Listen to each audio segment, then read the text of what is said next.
Então, boa noite a todos, queridos amigos, queridos irmãos. É sempre muito bom estar de regresso. É uma alegria muito grande rever-vos a todos. E então, apesar da alegria que sempre inunda os nossos corações, sempre que temos a oportunidade de servir um pouquinho, não é? Para além disso, hoje é a alegria do reencontro que eu sinto ao olhar para cada um de vós. Obrigada, obrigada a todos, obrigada a Jesus. Então, o tema proposto para esta noite é falar um pouquinho da questão do cuidar do corpo e do cuidar do espírito. Na verdade, nós sabemos que desde sempre, ou de há muito, se questiona essa dualidade do corpo e da alma. Claro que o homem mais primitivo, ainda mais preocupado em sobreviver, em que predominava o instinto de sobrevivência sobre ele, não se questionava tanto, ou não se questionava sobre essa questão. A sua preocupação maior era de facto a sobrevivência. Então, todos os seus esforços estavam centrados no seu corpo. No entanto, já nessa época, com o despertar um pouquinho da consciência, começam realmente a sua ligação com diferentes rituais, com as diferentes crenças, com os múltiplos deuses, pela incapacidade de explicar todos os fenómenos que aconteciam na natureza, e mesmo sem conseguirem explicar o facto de adoecerem, de perecerem, enfim, de acabarem por morrerem no corpo físico. Com o evoluir do tempo, a questão com o despertar da consciência, com a expansão da consciência do homem, o que acontece é que o homem cada vez se começa a questionar mais sobre a sua essência, sobre o motivo pelo qual se encontrava na Terra. E nós sabemos que foram imensas as correntes filosóficas que tentaram explorar sobre diferentes formas, levando diferentes raciocínios para encontrarem uma resposta para todas essas questões. O que somos, o que fazemos, o que aqui estamos a fazer, enfim, tudo isso foi de há séculos abordado e explorado numa ânsia cada vez mais crescente de entendermos o nosso eu. No entanto, o homem por si só, e apesar da sua evolução constante, sempre teve, ou foi tendo ao longo dos séculos, encontrando diferentes correntes que ora seguiam uma teoria, ora seguindo uma outra teoria, mas obviamente que dado ainda o seu processo evolutivo, nunca conseguiu abarcar, digamos assim, a essência da questão, incorporando o ser humano na sua relação entre corpo e espírito, não é? E esta questão é de tal forma importante, pertinente porque tem a ver com a nossa relação, com a nossa postura no nosso dia-a-dia, na nossa postura perante nós próprios e perante o outro. Então, dizíamos que essa questão é de tal forma importante que nós vamos ver que Allan Kardec, no Evangelho segundo o Espiritismo, no seu capítulo 17, no item 5º, ele põe mesmo como título, um dos títulos do Evangelho, é exatamente esse: cuidar do corpo e do espírito, com vários subtítulos para abordar essa questão. Então, e nós sabemos que realmente o Evangelho segundo o Espiritismo, digamos que foca as questões mais importantes para o nosso entendimento na nossa relação moral, não é? Com a doutrina dos espíritos. Nós sabemos que os primeiros 4 capítulos nos, digamos, centralizam mais nas questões, digamos, marcantes do espiritismo, que nos traz o espiritismo, e depois há uma série de capítulos que nos vêm falar sobre as bem-aventuranças, explorando as bem-aventuranças pela sua importância, não é? E vejamos que depois há um capítulo que se designa Sede Perfeitos. E nesse capítulo, não é? Sede Perfeitos, nós então vamos encontrar este item, cuidai do corpo e do espírito, para que não restassem dúvidas da importância dessa dualidade, não é? Constante nas nossas vidas. E então, nós vamos ver que Georges, espírito protetor, em Paris, em 1863, ele, no item 11, ele coloca a seguinte pergunta: consistirá a perfeição espiritual na maceração do corpo? E depois ele continua a falar e diz-nos: para resolver esta questão, apoio-me em princípios elementares e começo por demonstrar a necessidade de cuidar do corpo, que, segundo as alternativas da saúde e doença, influi sobre a alma de maneira muito importante, pois temos de considerá-la como prisioneira da carne. E depois nós vamos vendo ao longo desta noite que ele vai também falando e tecendo outras considerações. No início, o que nós queríamos aqui deixar bem presente, ou reforçar um pouco a ideia, e que de facto este espírito protetor também nos traz, é que realmente durante muito tempo existiram 2 sistemas, não é? E estes 2 sistemas que se defrontavam, digamos, em posturas verdadeiramente opostas, não é? Então nós vamos encontrar a postura dos ascetas, que desejam no fundo abater o corpo, não é? Portanto, vivendo, digamos, numa postura como se realmente só a alma fosse importante e menosprezando completamente o corpo físico, e depois a postura dos materialistas, que queriam ou quiseram sempre diminuir ou mesmo fazer desaparecer a noção da alma. E diz-nos este espírito protetor que estas posições extremas, não é? A de valorizar apenas a alma ou de valorizar apenas o corpo físico, reparem que interessante, eles dizem 2 violências, não é? Uma quase tão insensata quanto a outra, não é? E depois diz-nos ainda que muitos outros, entre estes que, digamos, centralizam apenas na alma e os que centralizam apenas no corpo, entre estes há um número elevado de pessoas que, enfim, que não se preocupam com esta questão e vão apenas sobrevivendo no seu dia a dia. E então, Georges coloca esta questão: onde, pois, a ciência de viver? Se não é inteiramente no corpo, se não é inteiramente na alma, onde a ciência de viver? Como relacionar esta questão do corpo e do espírito? Ou será que é sempre relacionável no nosso dia a dia? Esta questão entre o corpo e o espírito leva-nos sempre à questão da dor e do sofrimento, queremos ou não queremos. Porque muitas das questões que se foram levantando em relação à problemática do corpo, se nós somos só corpo físico, não é? Prendiam-se com a impossibilidade de explicar muitas das dores e dos sofrimentos que nós íamos vivenciando na Terra. Então não há dúvida nenhuma que a dor, enquanto sofrimento, sempre acompanhou o homem, não é? Quer ela fosse do corpo ou da alma, ela constituiu um importante motor na sua evolução.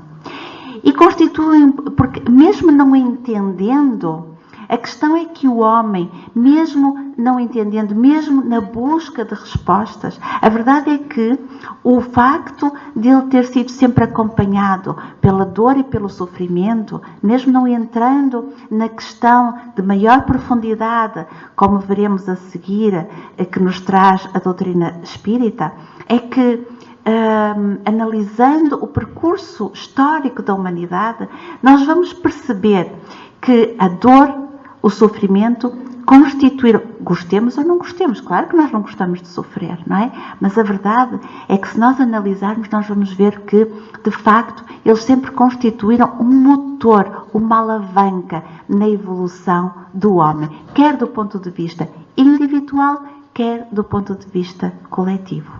Não é? Então, individualmente, todos nós sabemos que muitas vezes é quando a dor bate à porta, não é? Que é quando nós conseguimos movimentar forças interiores, até então desconhecidas, que nos permitem suportá-la, resultando num processo de aprendizagem.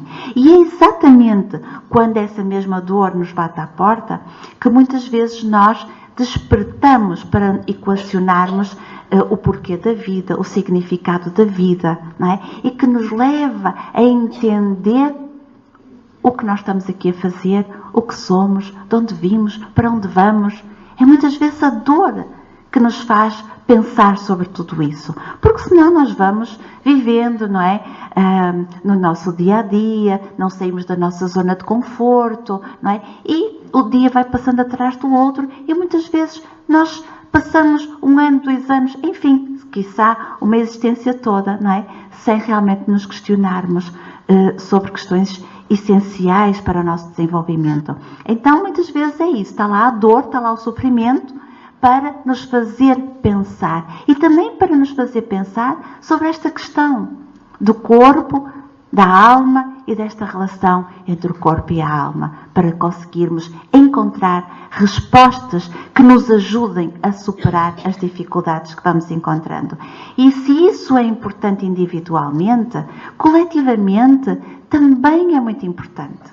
Porquê? Porque foi a necessidade constante de superarmos a dor, mesmo a dor física, a dor até num aspecto mais abrangente, a dor enquanto dor física, doença, mas também a dor do frio, a dor da fome, não é? Todas essas dificuldades inerentes ao corpo físico, não é? Bem como o sofrimento, porque embora nós por vezes usemos a palavra dor e sofrimento da mesma forma, normalmente a palavra dor nós estamos a associá-la mais a questões físicas, orgânicas. E quando estamos a falar em sofrimento, estamos a falar mais da questão de sentimentos, de afetos, não é? Digamos, mais do aspecto psicológico. Então, também pelo sofrimento de todas as dificuldades que iam surgindo, o que é que isso fez? Todas essas dores serviram também como uma alavanca. Para quê? Para que a humanidade se desenvolvesse. Muito daquilo que nós hoje utilizamos com a maior das naturalidades, não é? A luz, enfim, tudo, a casa, enfim, o meio de nos deslocarmos, tudo isso foi desenvolvido na busca do melhor bem-estar do homem enquanto ser individual e enquanto ser coletivo, não é? Então, lá está, foram as dificuldades que nós fomos encontrando no caminho, que na tentativa de as ultrapassar, nós fomos continuamente progredindo, não é? E se essa progressão ao longo da história é fácil nós vermos, quer dizer, não é nada difícil nós pensarmos, nem vamos muito longe, vamos assim aos nossos bisavós, não é?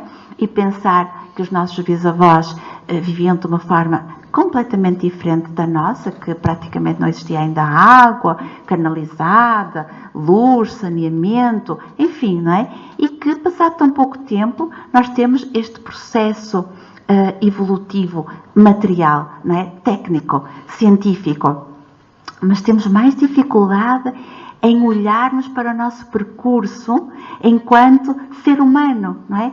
Mas, na verdade, se nós pararmos um pouquinho para pensar, também não é difícil vermos o quanto nós realmente evoluímos enquanto humanidade, não é? Então, não podemos esquecer que essa dor e esse sofrimento nos ajudaram, sem dúvida, nesse processo de crescimento individual e coletivo. No entanto, nós não gostamos de sofrer. Ninguém gosta de sofrer.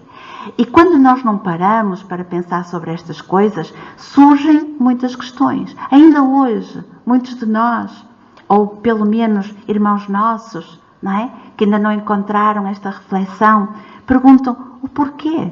O porquê da dor.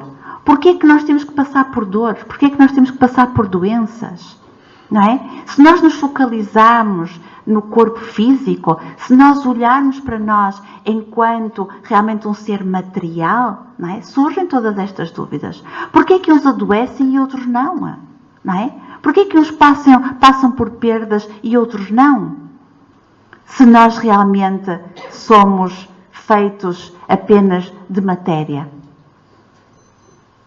Se nós, quantas vezes, somos tão cuidadosos com o nosso corpo, cuidamos tão bem do nosso corpo e, afinal de contas, nós vamos ser confrontados com doenças, com situações de grandes dificuldades nas nossas vidas.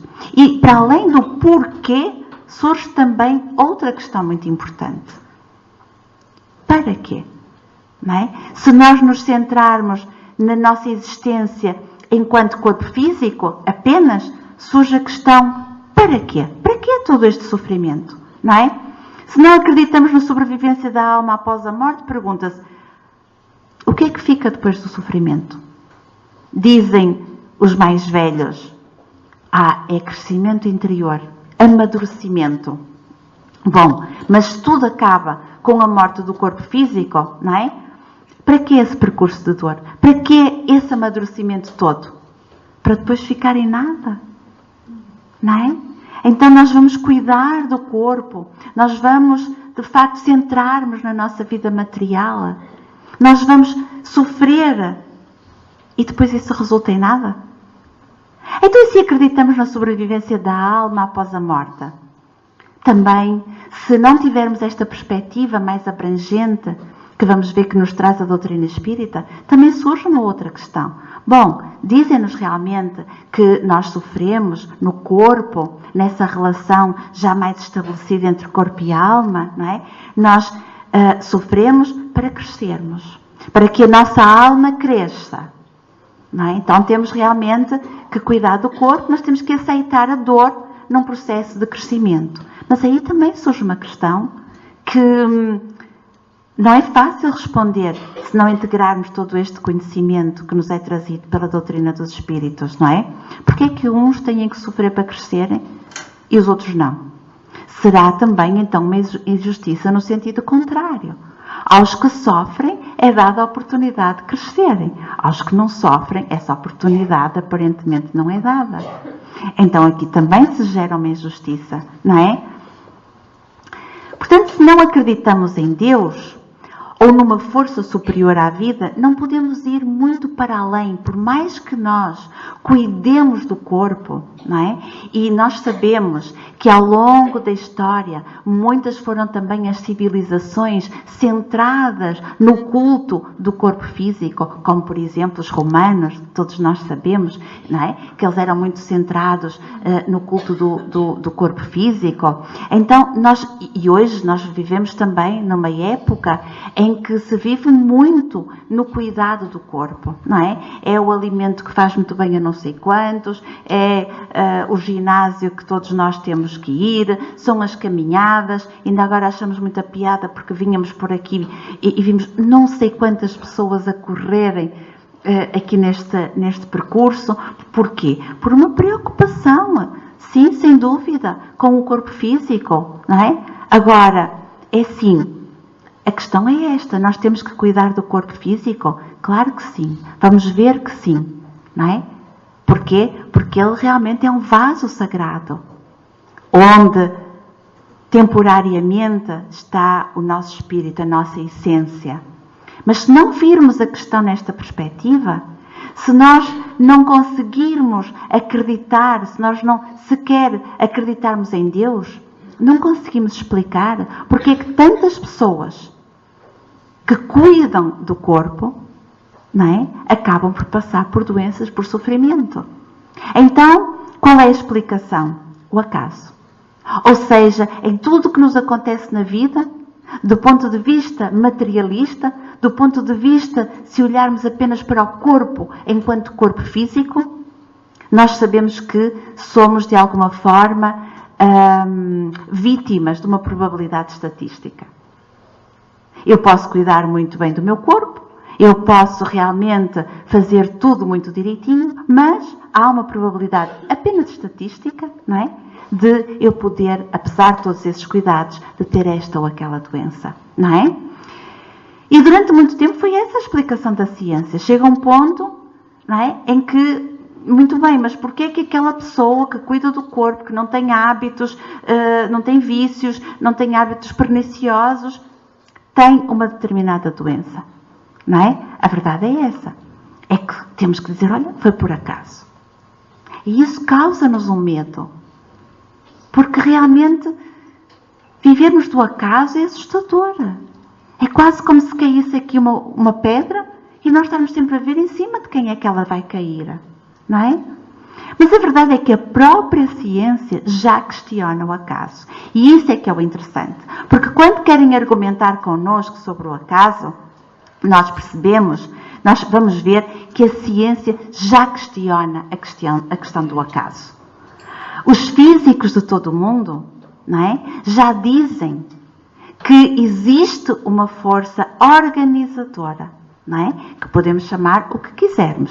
Energia, força, Deus. Mas a verdade é que são os físicos, os mais eminentes do mundo, que preconizam que existe uma força organizadora do universo. Ou seja, já não veem o nosso universo formado pelo acaso, pela junção de determinadas partículas ao acaso, que era essa a explicação da existência do universo e do nosso mundo e do nosso planeta e a existência da vida sobre a Terra, não é? Mas já reconhecem que existe uma força organizadora superior. Ou seja, há já aqui uma passagem da própria ciência materialista, não é? Para realmente um plano, digamos, fora do corpo físico, fora da matéria, não é? Para explicar muitas das questões. E depois há outras questões que, por muito que os cientistas procurassem, nunca conseguiram responder. A primeira questão é a definição de vida. Parece uma coisa básica. Mas se nós formos perguntar, nós não somos capazes de definir vida. Não somos nós que não somos capazes, são os cientistas, não é? Que não são capazes de definir o conceito de vida. Porquê? Porque realmente nós sabemos que um organismo pode estar perfeitamente, anatomicamente, fisiologicamente, pode estar bem e realmente não funcionar. Há algo que falta ali, não é? E nós sabemos que não é só o corpo físico, que é preciso realmente a junção do perispírito e do espírito. Mas, como a ciência tentou explicar durante muito tempo, não é? Na base do materialismo, na base apenas do corpo físico, não conseguiam chegar a essa explicação. Assim como não se consegue explicar pela embriologia, não é? Porque é que quando duas células se juntam, nós já falamos disto várias vezes, quando duas células se juntam na fecundação e elas se começam a dividir, nós sabemos perfeitamente todo o espaço, o número de células, como é que se forma, tudo, sabemos tudo. Mas só não sabemos uma coisa, porque é que as células se dividem todas iguais e chegam a um certo ponto que começam-se a diferenciar e depois se formam os diferentes tecidos que vão dar origem aos diferentes órgãos, aos diferentes sistemas e a um ser vivo, autónomo, independente. Isso a ciência não consegue explicar. Porquê? Porque essa explicação está para além da matéria. E são os próprios cientistas que já levantam essa questão. Vejamos, este senhor, Dr. Hans Dreyes, na década de 70, ele foi eleito presidente da Sociedade de Pesquisa Médica e ele, no seu discurso de tomada de posse da presidência, nós podemos ler as seguintes frases, que ele as diz: a teoria mecanicista A respeito da vida, é insuficiente para explicar os factos da embriologia e da vida orgânica. E depois diz ainda assim, alguma coisa mais está em ação nos processos biológicos, dirigindo as forças materiais sem alterar o montante de energia implicado nos mesmos. Isto não tem tudo a ver com aquilo que nós aprendemos. É muito bom nós fazermos esta reflexão. Porquê? Porque às vezes nós sentimos que, bom, a gente aprende isto tudo, mas lá fora as pessoas dizem outras coisas diferentes. Não, vejamos que coisa maravilhosa é que a ciência vai se aproximando, ou seja, vai comprovando, não é, os postulados que nos trouxe a doutrina dos espíritos. E não ao contrário. Façamos esta reflexão. Durante muito tempo, o que é que acontece? Quando a ciência dá um salto, o que é que nós verificamos? Nós verificamos um afastamento entre a ciência e a religião. Não é? Porquê? Porque a religião tinha determinado número de dogmas, não é? Que eram incompatíveis com as novas descobertas científicas. Não havia compatibilidade possível. E então a ciência e a religião tiveram que caminhar de costas voltadas. Mas vejamos que com a ciência dos espíritos, com a doutrina dos espíritos, nós vemos um processo exatamente ao contrário. Nós vemos que a ciência progressivamente vai comprovando tudo aquilo que foi codificado. Então vejamos aqui realmente nesta ligação, não é? De nos mostrar que nós somos corpo e algo mais. Não é? Pelo menos isso. Corpo e algo mais. Já não ficam só na matéria. E isto é muito importante. E então as experiências vão se sucedendo e cada vez, de facto, há mais abertura para percebermos que nós não somos um corpo físico apenas. E na verdade, quando nós falamos em corpo físico, nós ficamos sempre muito presos à questão da dor, do sofrimento e da doença. Porque quando nós cuidamos ou queremos cuidar do nosso corpo físico, todos nós, sim, queremos cuidar do corpo físico para termos bom aspecto, sem dúvida alguma, enfim, temos essa preocupação. Mas aquilo que nós mais tememos é adoecer, não é? E aquilo que nós, se nos disserem, às vezes se nos disserem assim para nós fazermos uma dieta, enfim, a pessoa até nem faz, mas se nos disserem que nós estamos próximos de ter uma doença, seja ela qual for, claro que nós vamos ter uma atenção diferente para esse cuidado do nosso corpo físico, não é? Então a nossa preocupação ao longo da existência foi sempre muito essa de lutar contra o sofrimento, contra a dor do nosso corpo físico, contra a doença, não é? E para nós entendermos isso, foi necessário percebermos qual a causa da doença, para entendermos e podermos lutar com ela. E sim, realmente nós vamos ver que muitas causas de doenças nós já sabemos. Hoje todos nós é do conhecimento comum, não é? Que há doenças infecciosas, que há doenças autoimunes, que há as doenças oncológicas, que há as doenças degenerativas, as congénitas, enfim, por aí afora. Mas a verdade é que nós conseguimos explicar tudo muito direitinho. Nós conseguimos, por exemplo, explicar uma doença autoimune muito bem. Sabemos que realmente a dada altura há um processo de autoagressão, não é? As células que têm por função defenderem o nosso organismo de corpos estranhos, não é? Num determinado momento começam a reagir contra as nossas próprias células. Perfeito, já entendemos isso. Mas porquê que algumas pessoas desenvolvem essa autoagressão ao seu organismo? Porquê? Sabemos em relação às doenças oncológicas? Sim, sabemos. Sabemos que há fatores genéticos, sabemos que há fatores ambientais, sim, sabemos. Que há, inclusivamente, alguns vírus implicados, sim, sabemos. Mas porquê que há estudos em gêmeos univitelinos, não é? Que viveram num ambiente semelhante? E porquê é que um vai desenvolver a doença oncológica e porquê é que o outro não vai desenvolver? Há estudos de famílias que têm realmente marcadores que lhes dão uma predisposição para adoecerem. Uns adoecem e outros não. Então, por muito que nós caminhemos na explicação, nunca chegamos à essência. se nós continuarmos sempre exclusivamente centrados na preocupação do cuidado do corpo físico. Por mais que nós cuidemos, por mais vitaminas, por mais exercício que façamos, nunca vamos conseguir encontrar. Por isso é que Jesus, há mais de 2000 anos, não é? Nos disse que não era o que entrava pela boca que tinha importância, mas o que saía pela boca. Claro, cuidar do corpo é importante, não é? Mas não é tudo. E era nessa perspectiva que ele nos chamava a atenção. É no sentido de nós não nos centralizarmos no corpo físico apenas, mas conseguirmos ver a união entre o corpo e o espírito. Porque só assim é que nós conseguimos fugir desta questão do acaso e da probabilidade estatística. Então, vejamos que André Luiz diz-nos claramente que no corpo físico podemos encontrar a etiologia secundária das doenças, porque a primária pré-existe à sua manifestação orgânica. Ou seja, quando nós temos uma doença no corpo físico, ela já pré-existia no nosso perispírito. Vejamos aqui realmente a ligação, não é, entre espírito e corpo físico. Como é que nós os queremos separar? De facto, nós só vamos conseguir entender verdadeiramente a questão do cuidar do corpo e da alma quando nós conseguirmos ver o ser humano de uma perspectiva integral, vendo enquanto espírito, perispírito, corpo físico. Mas aqui também surge uma questão.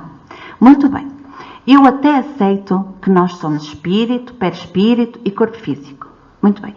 Mas então, porquê é que o meu espírito tem que dar informação ao meu perispírito, que por sua vez diz ao meu corpo físico que eu vou ter uma determinada doença?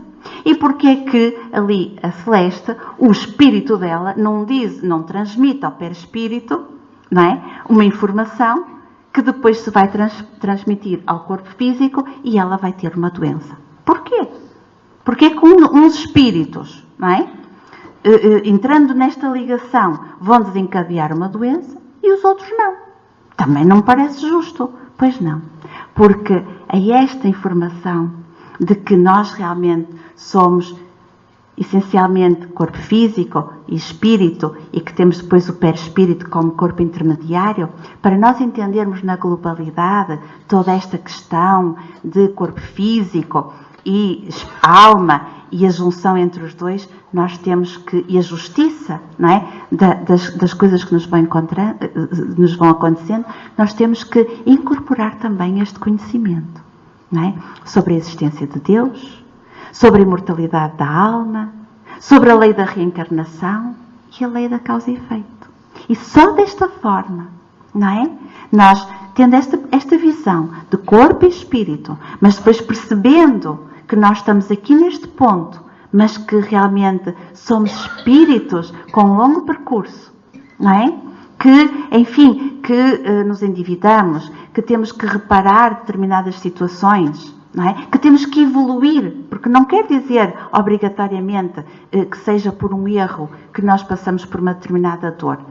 Pode ser apenas um processo evolutivo, não é? Então, só integrando todo este conhecimento é que nós vamos perceber que realmente nós somos espíritos e somos um espírito num corpo físico a passar um processo de experiência visando a evolução da nossa alma rumo à felicidade.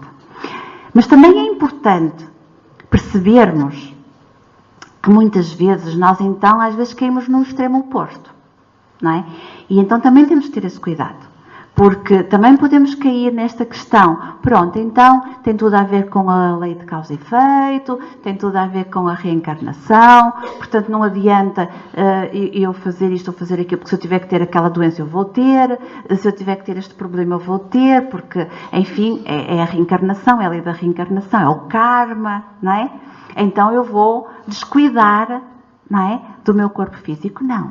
Porque diz-nos André Luiz, de uma forma muito interessante, que para explicar a saúde e a doença, para explicar toda essa relação, existem causas próximas e causas remotas.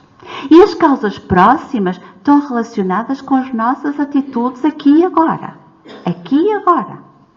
Não é? Ou seja, as causas próximas estão exatamente relacionadas com a nossa obrigação de cuidar do corpo físico. Não é? Porquê? Porque realmente nós sabemos que, pronto, nós vivemos, aqui há uma questão que nós não podemos contornar muito bem, que são as vicissitudes que se nos vão deparando. E isto tem muito a ver com o planeta em que nós vivemos, porque nós vivemos num planeta de provas e expiações. Então há determinado tipo de situações que são inerentes ao próprio planeta. Então nós em coletividade vamos tentar realmente melhorar o planeta, mas individualmente é mais difícil. É como, por exemplo, com a poluição. Por exemplo, neste momento nós, enfim, não nos podemos isolar num sistema que não estejamos sujeitos à poluição, mas podemos dar o nosso contributo enquanto cidadão, enquanto ser deste planeta, não é? Mas há outros que não, que estão realmente ligados ao nosso dia-a-dia, como por exemplo a questão da imprudência, do ócio, não é? Se nós formos imprudentes e tivermos uma doença ou um acidente, não podemos dizer que são causas remotas, não, vamos nós, são causas de agora, do aqui e do agora, não é? Como por exemplo muitas das infecções. Se nós realmente não temos hábitos de cuidado do corpo, da higiene, não é? De realmente preservarmos determinadas situações em que há, por exemplo, a propagação de uma infecção. Claro que nós vamos ter a infecção, vamos adoecer, e é o aqui e o agora, não é? Então não nos podemos demitir dessa responsabilidade de conservação e de cuidar do nosso corpo físico. Mas também temos que ter a noção que para além dessas causas existem outras. Existem as chamadas causas remotas. Essas sim têm a ver com o nosso passado. E é nessa complexidade toda que nós vamos entender a relação do corpo e da alma. Também André Luiz nos diz o seguinte: somos herdeiros de nossas ações pretéritas, tanto boas quanto más. O karma está impresso no nosso corpo causal. Eu não vou ler tudo dado a dentro da hora. E vamos ver também que ele nos diz que nós podemos ter dor e expiação. Ou seja, sim, nós realmente, durante vidas passadas, fomos-nos endividando e, portanto, agora, muitas vezes, as situações complicadas que trazemos são formas de libertação, de progressão, de reparação com a lei. Mas também podemos ter uma doença auxílio. E a doença auxílio o que é? A doença auxílio nada mais é do que nós sabemos que vamos ter aquela dificuldade, não é? Enquanto ainda é espírito, e portanto trazemos uma determinada limitação, seja ela qual for, que nos vai ajudar a não cairmos tão facilmente no erro em que nós fomos caindo sucessivamente, não é? Então, por vezes, há uma limitação do nosso corpo físico, não é? Visando realmente o evitar de nós voltarmos a cair no mesmo erro. E também existe a dor evolução, ou seja, era aquela questão que nós já falávamos. Muitas vezes, se nós estamos na nossa zona de conforto, nós deixamos-nos estar, não é? Então, vem a dor evolução, que é, dizem-nos os espíritos, como o ferro ou o malho a bater no ferro. Sim, o ferro, para ficar, digamos, tomar uma forma, não é? Tem que ser aquecido a altas temperaturas e depois tem que ser batido para realmente tomar uma forma. Assim é a dor perante nós. No fundo é para nos ajudar nesse processo de crescimento. É como o diamante, não é? Que é uma pedra, enfim, bruta e baixa, se não for lapidada, se não for trabalhada, não vai atingir aquele brilho maravilhoso que todos nós reconhecemos no diamante. Então, essas questões são de facto muito importantes nós equacionarmos para entendermos o porquê de aqui estarmos, o porquê de nos preocuparmos com o corpo físico na perspectiva da alma, o porquê de termos que passar por determinadas dificuldades. Então, aquilo que nós gostaríamos de trazer como reflexão em relação a este tema é que a doença do corpo físico pode ser um caminho para a saúde da alma. não é? Numa relação muito profunda entre corpo e alma. Portanto, a doença não é um inimigo, mas é um elemento educativo das nossas vidas. Olhem esta imagem que interessante. Vemos aqui uma estátua e vemos este homem como que a esculpir-se a ele próprio, não é?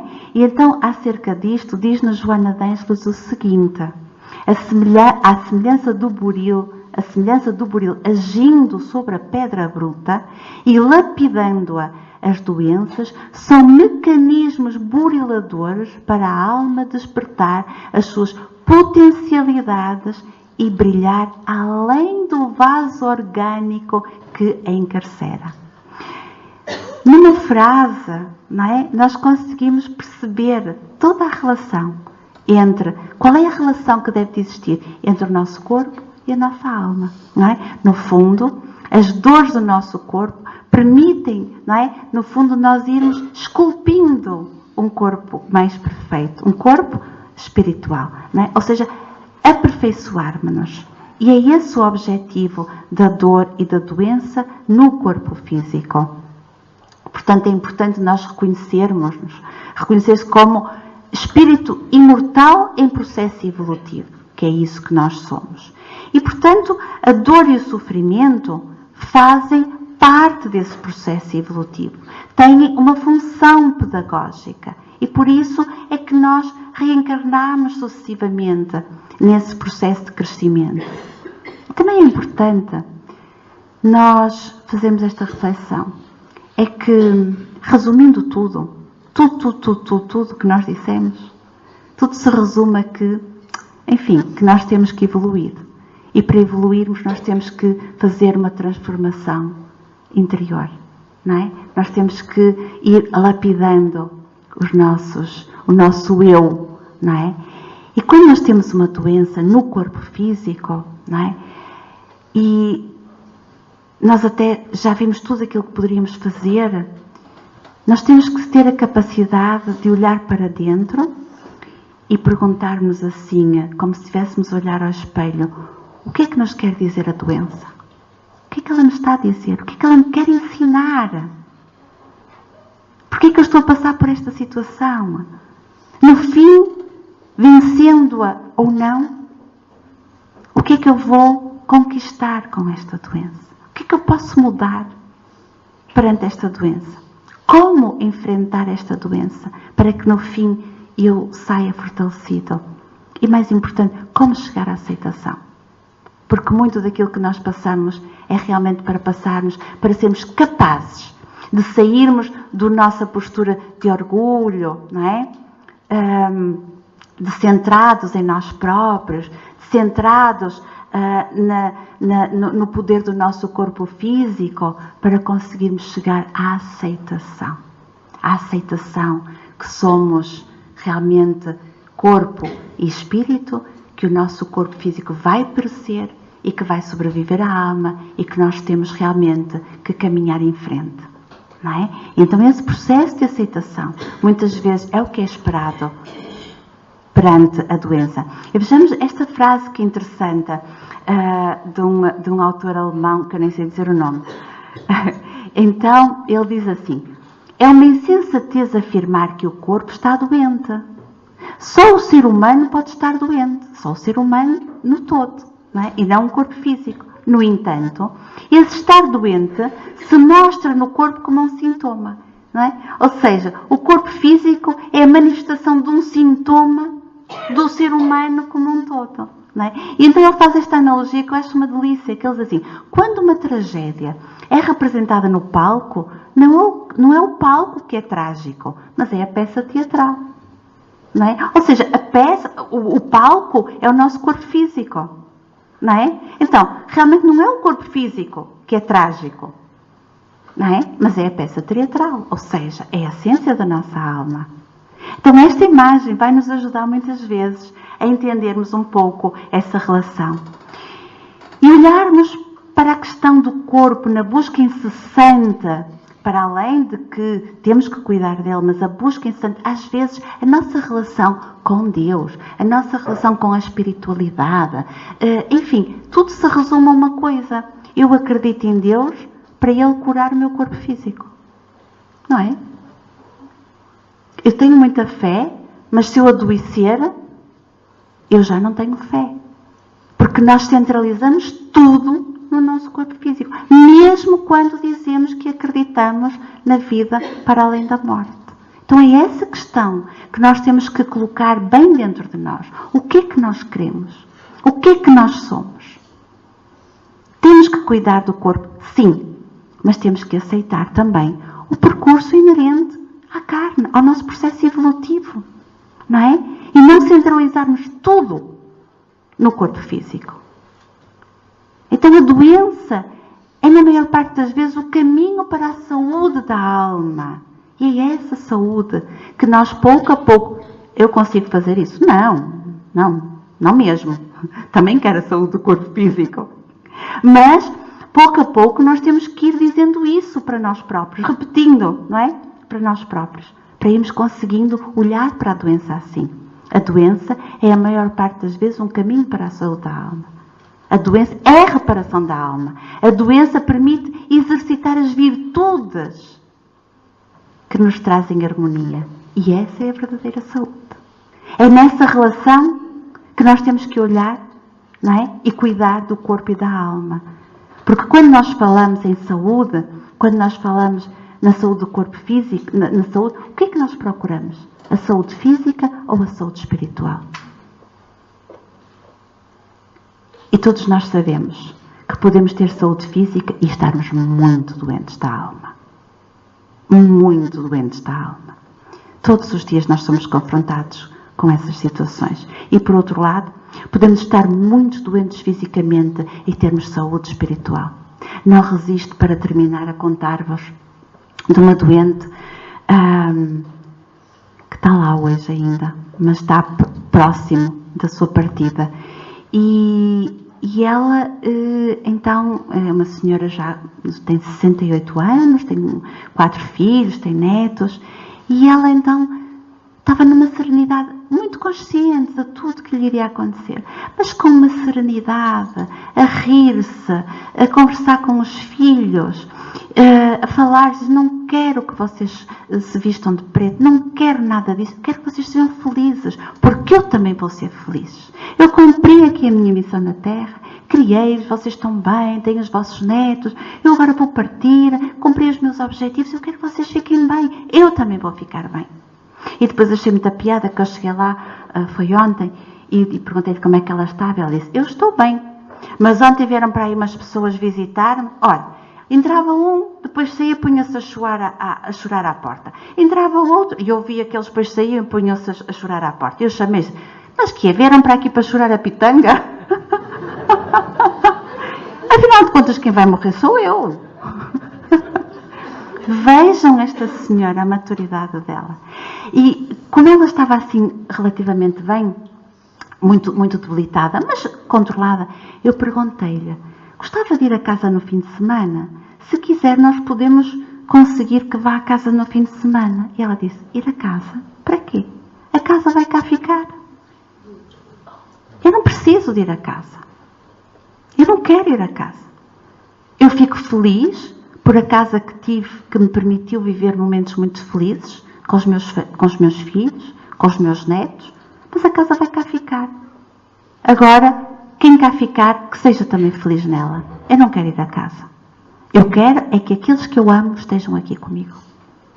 Vejam, esta senhora está a morrer. Provavelmente agora, quando nós estamos aqui a conversar, ela já partiu. Mas esta senhora, ela estava muito doente fisicamente, mas seguramente ela tinha muita saúde espiritual. Porque a verdadeira saúde é, como nos diz Emmanuel, a perfeita harmonia da alma, não é? E realmente é o Espiritismo que nos dá todas estas respostas.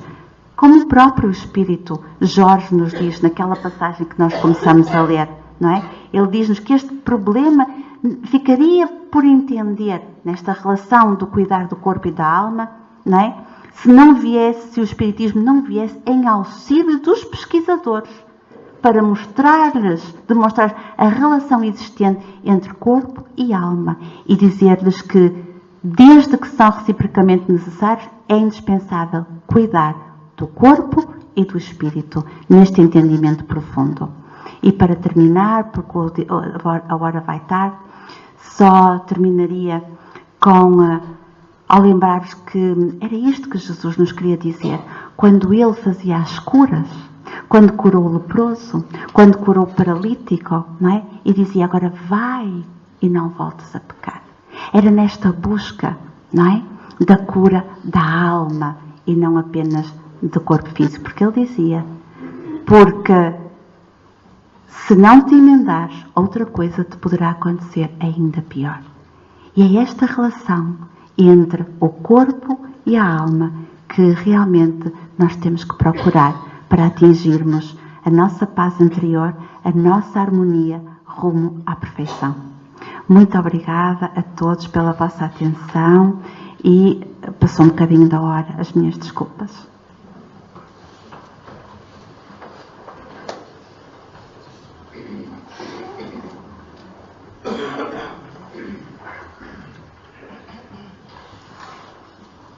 Vamos fazer então a nossa prece.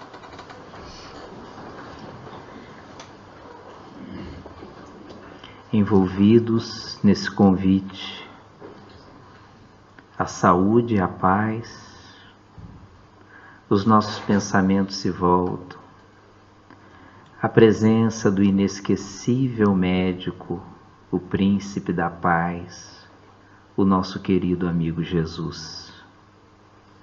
Senhor Jesus, nesse momento em que aqui nos encontramos unidos e reunidos em Teu nome,